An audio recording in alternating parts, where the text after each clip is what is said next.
in there again. This is Joey Sewy, my channel, and I'm Jo Cook, and it's lovely that you're there.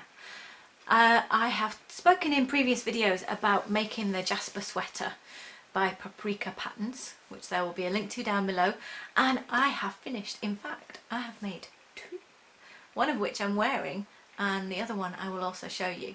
So what I thought I'd do is I thought I would sit in the middle. There I am in the middle, and I'm going to put one here and one here. Hopefully this will work.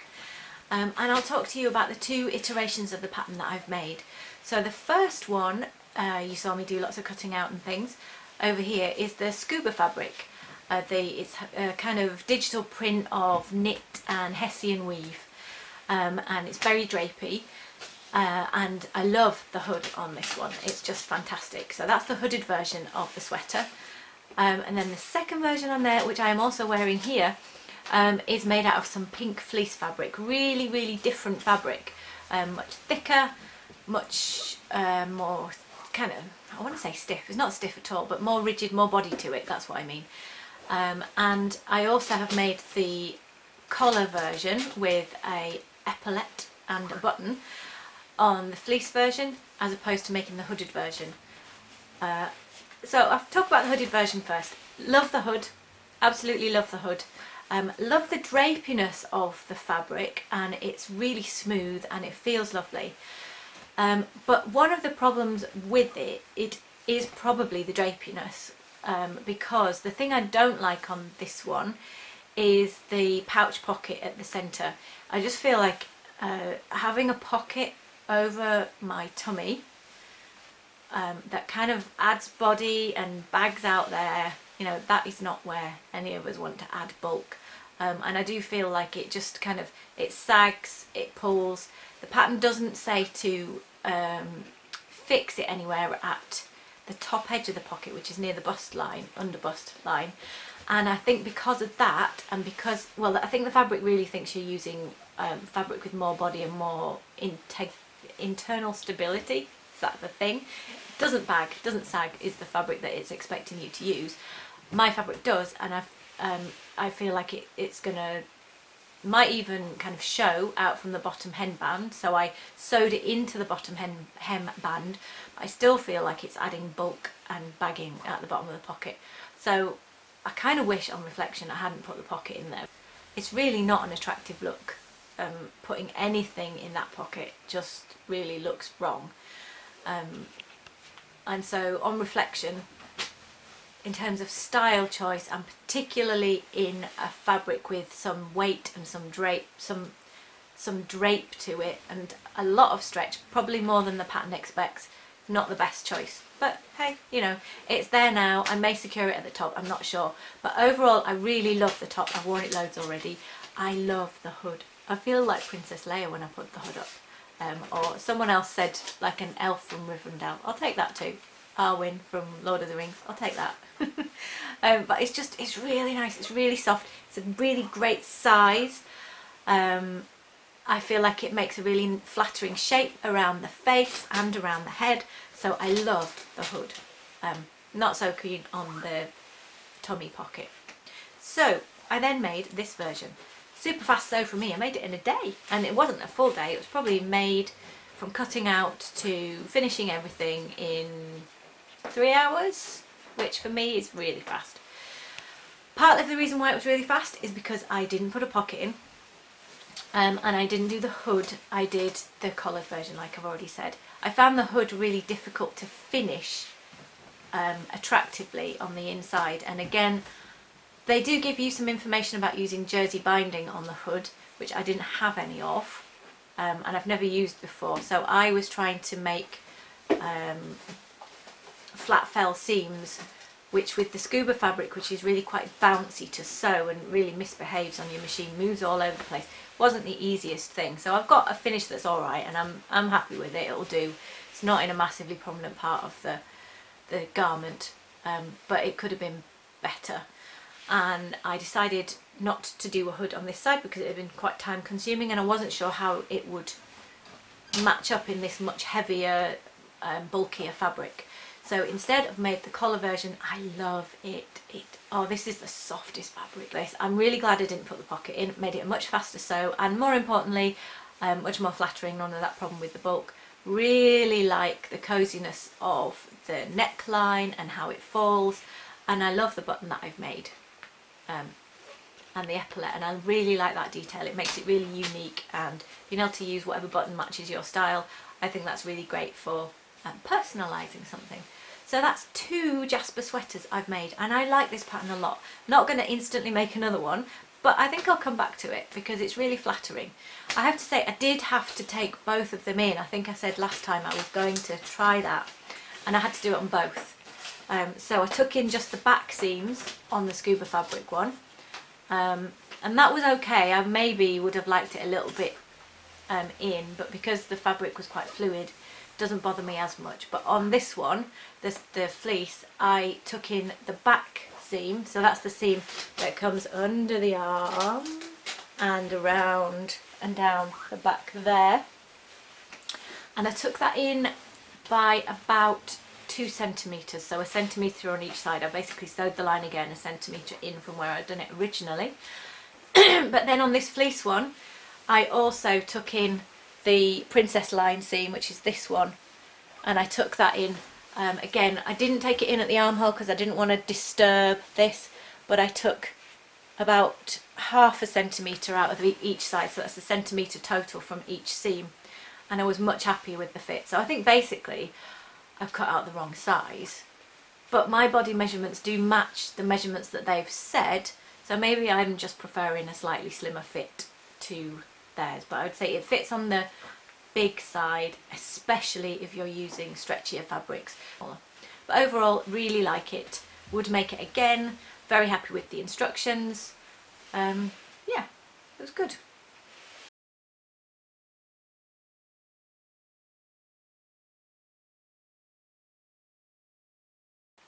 So I covered this button. Okay, so here's my button. Do you want to see it?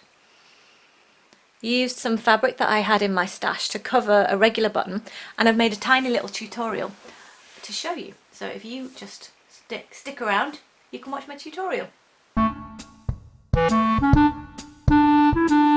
Here's my button, but I don't like how this looks on my sweater, so I'm going to cover it in this fabric, which is a navy. It's much more navy than the camera is showing, I think, so it's kind of a classic dark blue colour with the white swallows, and my intention is that the button will have a swallow centred on it, like so, to go on my sweater.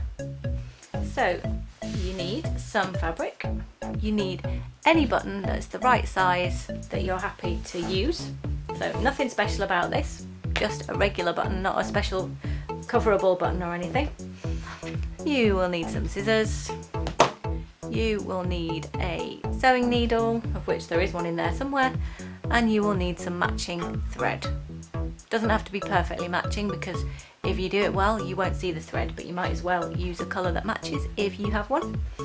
So because I have a pattern that I want to centre, I'm going to place my button down on top of that, and then I need to cut a circle around, so I'm going to draw that with a pen and then I'm going to cut it. So you can be fairly rough because you won't see this line. You don't want to be too small with it. If it's too big you can trim it, but about the right size is more helpful, so I'll probably cut just inside that line.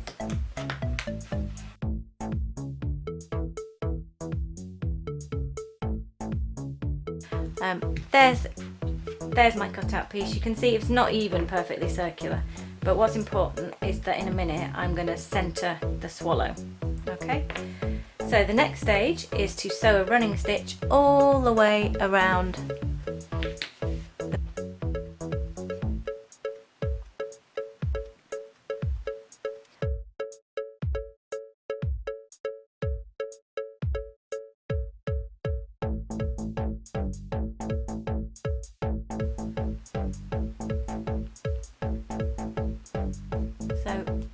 as you can see, I'm sewing maybe 4mm, half a centimetre away from the edge of the piece of fabric. It's easier because I'm working with a really big button. If you're working with a smaller button, you need to be a little bit more careful to be really close to the edge. Get your button, get your piece of fabric that kind of looks a little bit like an odd mini shower cap now. Place your button in there. If you are particular about which way up it goes, then you need the front of it to face down at this point. And then you pull your gathering stitches tight. And then I can manipulate that just a little bit to get my swallow where I want it. And then I'm going to sew around and across that multiple times. So I'm going to go through to the other side, basically sewing this closed. Now, in all honesty, I've probably cut slightly too much fabric because, as you can see, there's a little bit of excess here. I think I'll get away with it. So can you see, slight bulge there, but it shouldn't be too bad.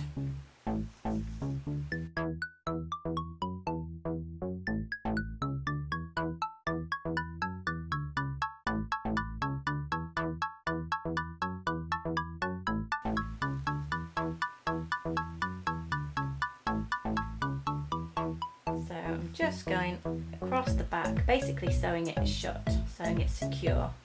There is one covered button. Next, we need to sew it onto the sweater. So here's the sweater, here's where the button goes. Also, I need to decide which way I want the swallow to be flying, and that's definitely wrong. So I think I kind of want it flying as if it's swooping down. That looks right to me.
There you go, button.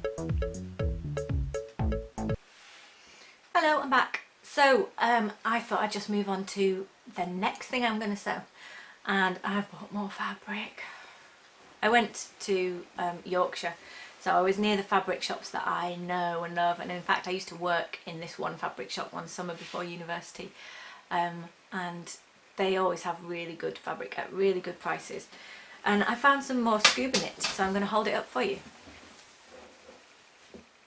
Isn't that marvellous? I love this. So again, it's scuba knit. It's got quite a lot of stretch, but it's fairly thick as well. Now there's only a metre of this because it was a remnant, but it was only £1.50. So I'm going to make like a t-shirt with it. I have looked on the Fold line, which is a really interesting website. They do some great vlogs if you want to have a look at some other sewing vlogs. And they have a pattern library. And in there is a raglan t-shirt. So raglan's where the shoulder seam goes on a diagonal here. Raglan t-shirt patterns. Obviously I've only got a metre, so I haven't got a lot to play with. And the one that I've picked out, I'm going to have to read it, is by a pattern company that I don't know called Schnittchen. It's German, can you tell? and it's the lacer dress and top, and there'll be a picture here. So I like this. It's simple, it's the shape I'm looking for. It's got slightly bigger sleeves, which might be quite interesting in the Scuba fabric. So that, I think, is what I'm going to go for. It's German, but they do the instructions in English, which is lucky because my German probably wouldn't even buy me a chocolate bar. Yeah, no, not going to be translating patterns from German. So yeah, English language version of their PDF pattern. And that was my next sewing plan, as well as hopefully working on my bodice block a little bit more. So I will let you know how I get on. That's it from me. Really appreciate you being there. Like the video if you've liked it, subscribe if you'd like to find out when I do more, and I'll be back again in a week or so, hopefully. Bye!